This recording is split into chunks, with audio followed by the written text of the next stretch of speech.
Hello everyone, welcome back to another royal reading here at MadWorldTarot.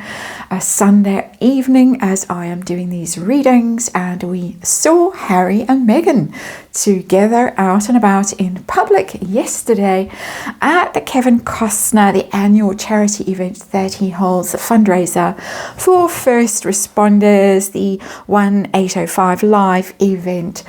And there they were, Harry and Meghan. She looked rough, and I'm not body shaming, I'm not gloating, I'm just observing. This is just my opinion. She was wearing a dress that didn't really work on her, unbuttoned down to the waist. It's meant to be worn buttoned right up to the collar. Her face looked quite lumpy from fillers. She lightened her hair, what a surprise, after the Princess of Wales blonded her hair very recently. And she was clutching at Harry. Now, last year, Harry went to this event on his own. The previous year, that was when they had that weird split and silence and separation. Previous year, she went with him. That was when she was wearing that horse blanket sort of outfit. And when she tried to wrestle the microphone out of someone's hands, but was thwarted. And this time, no chance of getting the mic. Harry had the mic. As I say, she trotted after him onto the stage and clawed at him while he was getting ready to give his speech. But then she had to retreat and watch from the sidelines while he gave his speech. And it looked as if she was ignored by Oprah, who was there. No picture of her with Oprah. Oprah giving her some serious side eye in some of the photos that we've seen. And no picture of her with Kevin Costner either this time. It looked a bit like she wasn't invited. She attached herself to Prince Harry. She followed him onto the stage, and then somehow, mysteriously, miraculously, was herded off the stage to watch on the sidelines. A big come down for somebody who thought that 2025 was going to be all about her. Now it's all about Harry. I have got the after tarot on the tarot table. We're going to do a little check-in with the happy couple. There was PDA, there was clawing and pawing and stuff like that. Harry's clearly in his element. He thinks he's turned his life around. He thinks that his trip to the UK was a vast success. We're hearing all kinds of stuff about how he's going to be popping over all the time and doing public appearances with Pa, and he signed Archie up for Eton and whatever. Meghan is the one who looks to be quite desperate, quite in a state, in my opinion. She really did not look good. We're used to seeing her through all the filters, the Netflix filters on With Love Meghan. This was her in real life. And as I say, not looking in top form. So compare and contrast Harry on the left, Meghan on the right. We're going to ask how they're each feeling in their own skin, how they're feeling about themselves, how they're feeling about each other, how they're feeling about the marriage. Where is this marriage heading in the next 6 months? I can't imagine that she is feeling very happy and very safe and secure right now, very sure of her position. Have I got the energy? Yes, I do. It looks as if the balance of power has shifted in that marriage yet again. And it looks as if it's shifted Harry's way. We're going to see what's going on. We need to remind you it's tarot. It's for fun and entertainment. It is all speculation. It is all my opinion. And of course, there is a disclaimer in the box below, just an energy reading. And that's the outcome card. The underlying energy, is the Six of Cups. And it's in reverse. Yeah. It's the good old days card when it's upright. It's harking back to childhood, happy times, safe times, comfortable times with friends and family, close connections, very stable time in life, harmonious time in life. And as I say, the good old days, it's in reverse. It's often a card of reconciliation, the Six of Cups, when it's upright. This tells me that she's very threatened by this talk of reconciliation. We've heard already from Bark Jack that she's going to blow up every bridge if this talk goes on, because she is very unhappy with it. No one cares about her and her safety and her mental health and her children's safety, and Harry's not prioritizing her, he's prioritizing the royal family, and la la la la la. It's all in there in that Six of Cups. This is someone who is not happy with what is going on in their life right now. Trying to scooch it into the camera frame, which for some reason is particularly shrunken this evening. But there it is, Six of Cups in reverse. And I'm sure that going back to this event was painful for her and difficult, because as I say, the previous time, they were pretty much stars of the show. Harry might have been a slight light at the event. I don't think he was the main event. I'm not sure about that. But she certainly was a nobody, a nothing, not welcome, not... she was just sidelined and ignored, it looked like to me. And I might be interpreting it completely wrongly, and if so, I apologize profusely. But it must have been quite painful for her to be in that situation, bearing in mind how just a couple of years ago she was right on the stage and thought she was in with a shout with a microphone. Not now at all. So situation, what's going on between them right now? We've got conflict, Five of Swords. We've got absolutely, and it's the hollow victory card, the Five of Swords. Someone's winning, someone's losing in this energy. It's not a good dynamic for a relationship, a serious relationship like a marriage, where you're supposed to be supporting each other and pleased with each other's successes and all of that.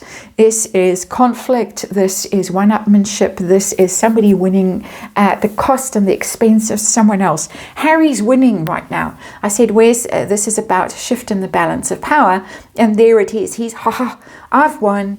I'm reconciling with the royals. I'm going back to Britain. I want back in. I want my old life back. And if you don't like it, you know what you can do. It's that kind of energy there. It's not nice energy at all. Let's look at how he's feeling about himself right now. There he is, the King of Pentacles. Back in what he believes is his rightful place. He should be king. He would be a better king than William. We know all of that. He's more popular. He's more successful. He does more for the royal family. He would be working hard. William's just lazy and work shy. And Harry would be out and about raising, the profile of the royal family and doing all the stuff. There he is. He's very pleased with himself right now, very pleased, even though sensible, normal, right-thinking people know that this is all puff and PR, and it was all set up and all staged and all planned to make him look good. His entire life is on that basis, and so he's back in what he believes is his rightful position of power. How's she feeling about herself right now? Ooh, we've got Death. Death is a very difficult card. The energy of that Death card is not literally death, but something has died in her. It's change, and it's difficult change. It's endings, being forced into some sort of breakdown of what you cling on to, letting go of what you cling on to, some idea of yourself or some idea of your status, whatever your role in the world. It's been prized out of her fingers. She's been forced to let go. 2025 was going to be all about her. It's turned out to be all about Harry. Well, at least this last week or two has been. And she's facing the end of something, the end of a marriage, possibly.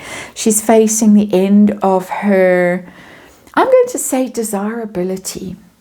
That's quite a harsh comment from a woman to a woman, but it happens in life. Not your desirability, but you're no longer the hot chick in the movie.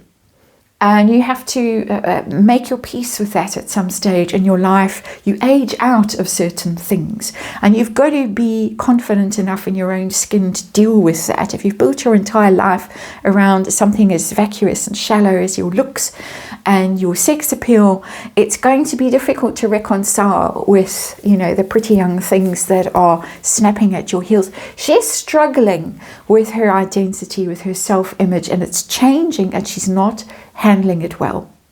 I'm also getting, while we're on intimate personal things, and we seem to have been in that space recently, I'm getting things like hormonal changes with this death card, menopause, stuff like that. A long-held rumour that she's had a hysterectomy. Who knows what bits were left.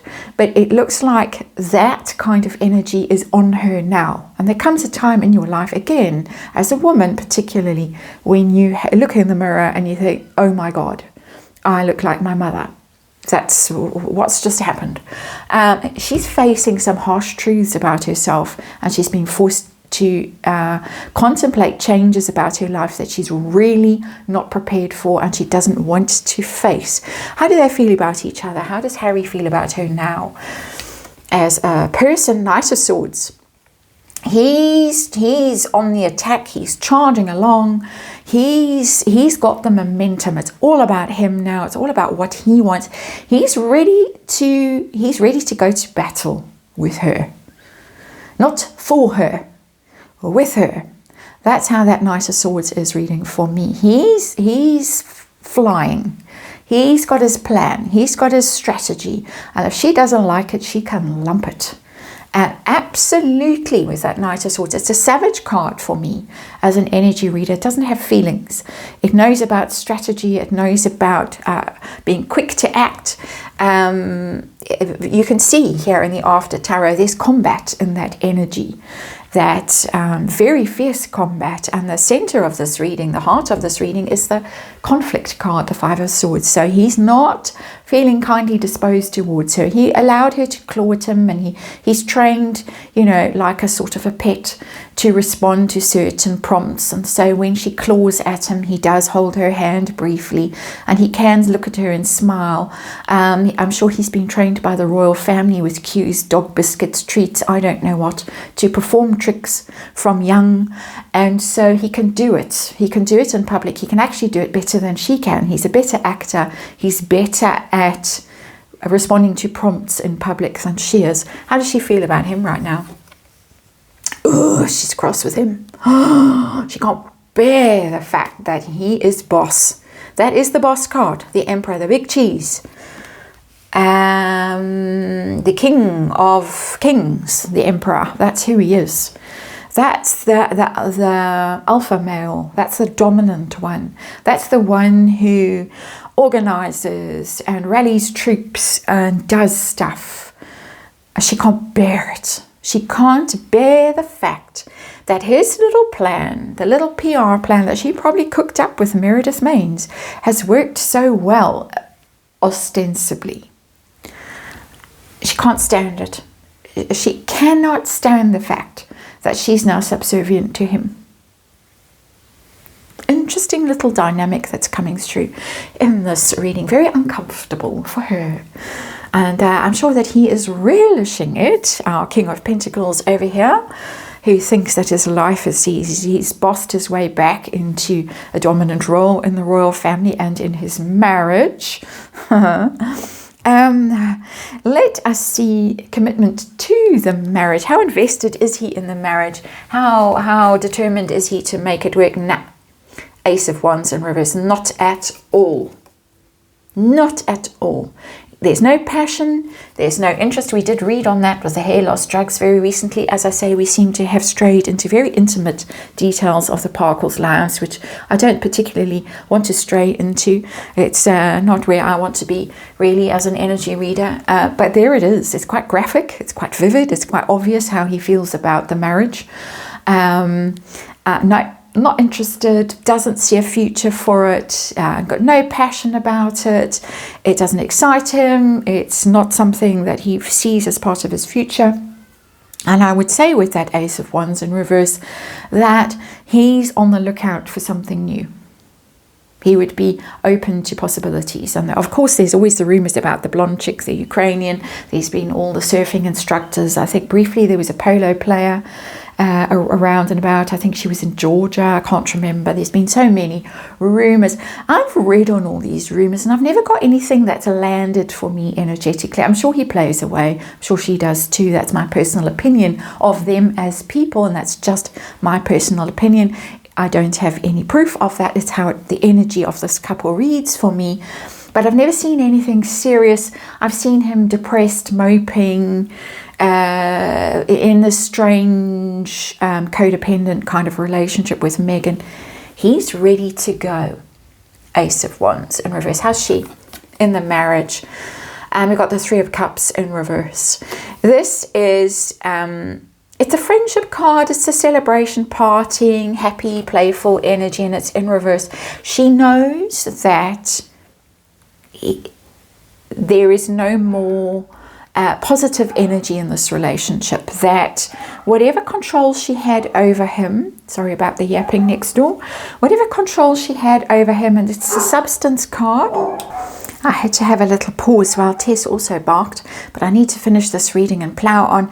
With this Three of Cups in reverse, whatever happiness there was in the marriage, and it was happiness that came from partying, benders together, that kind of thing. The French ambassador in the UK always said they had loud, long weekend parties when they were living at Kensington Palace, and he noted that that energy is over. She might be drowning her sorrows right now with this Three of Cups in reverse. She might be trying to rally friends around her if she has any friends. Some of her friends are in trouble right now.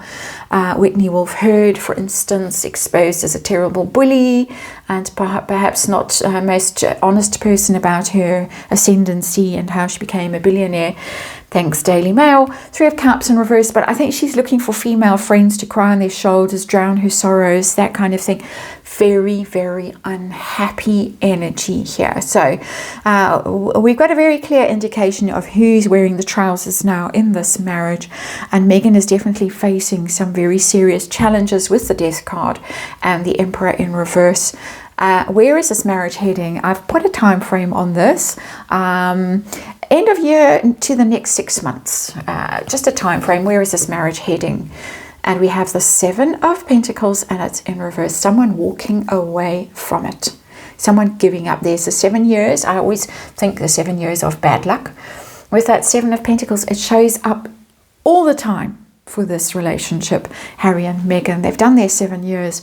It's in reverse. I think that whether officially or unofficially, this marriage is done. And someone is walking away, and the walking away is going to be Harry going back to the UK semi-permanently, might be installing himself back at Frogmore, doing some pop-up appearances, possibly even with Pa. It's going to drive everyone nuts. Kids at school in the UK, there's something going on here. And from Meghan, this is big problem. That's how it's reading for me. It's going to be very interesting. I know we're all fed up to the back teeth of this couple and the royals in general, because they are so disappointing, all except William and Catherine at this stage. But anyway, we've got things to watch, I would say, in the next 6 months. Interesting things. Thank you for watching this reading, and I'll see you on the next one.